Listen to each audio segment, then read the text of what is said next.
Nucky Thompson, the main character in HBO's Boardwalk Empire, who is based on the real man, Enoch Nucky Johnson. Jim, what did he do to put AC on the map during Prohibition?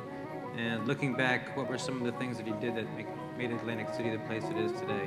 Well, I think every family has a Nucky story.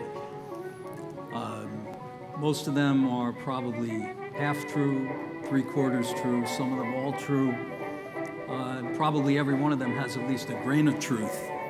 I have a buddy who grew up in Chelsea, and his story is quite simply that his father was, as a young man, was an elevator operator at the Ritz, which was Nucky's headquarters. And took Nucky up in the elevator, and he got a tip. He brought Nucky down in the elevator, and he got a tip. And Nucky, of course, was a very generous tipper.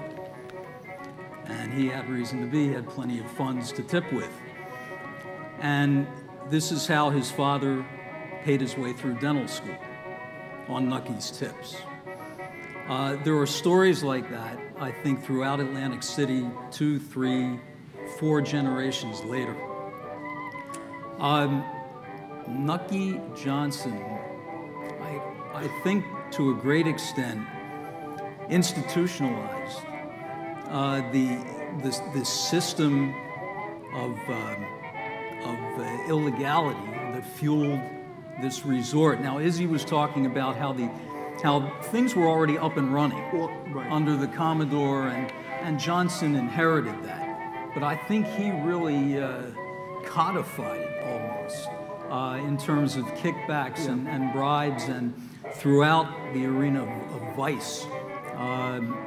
He just turned it literally into an empire. It was an empire in training under the Commodore. Because he did start in 1910, is that right?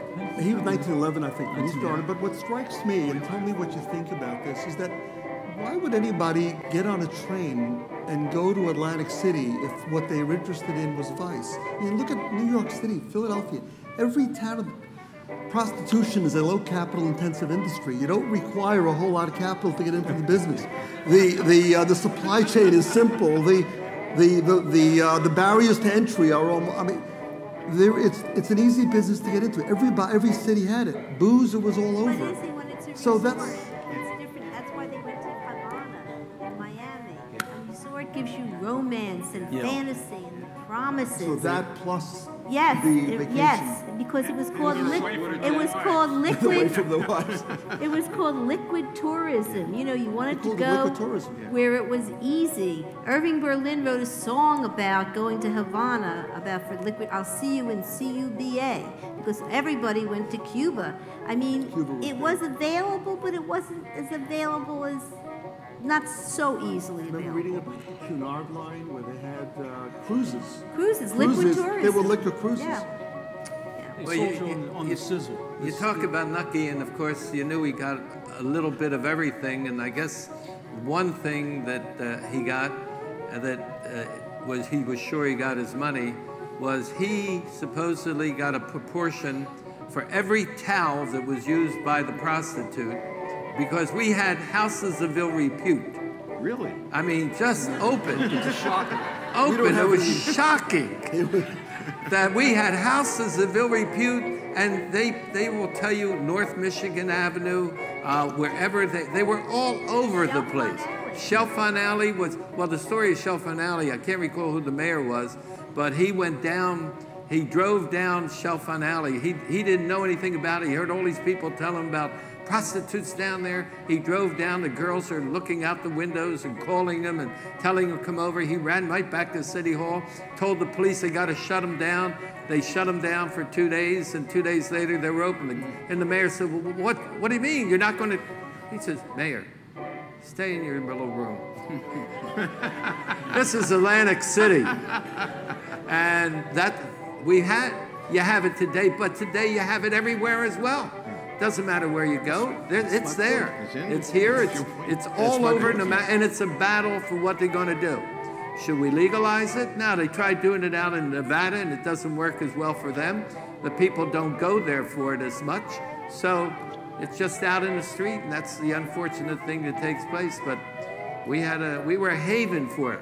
but it's the whole city area. With Nucky, you hear the wonderful stories, and one that comes to me that I love is a story where he went in to speak to the Black Elks Club. And he got up on a stage like this. We're sitting on a stage, and he looked over the audience, and you'll see him, by the way, he talks to a temperance group by doing this up on the stage.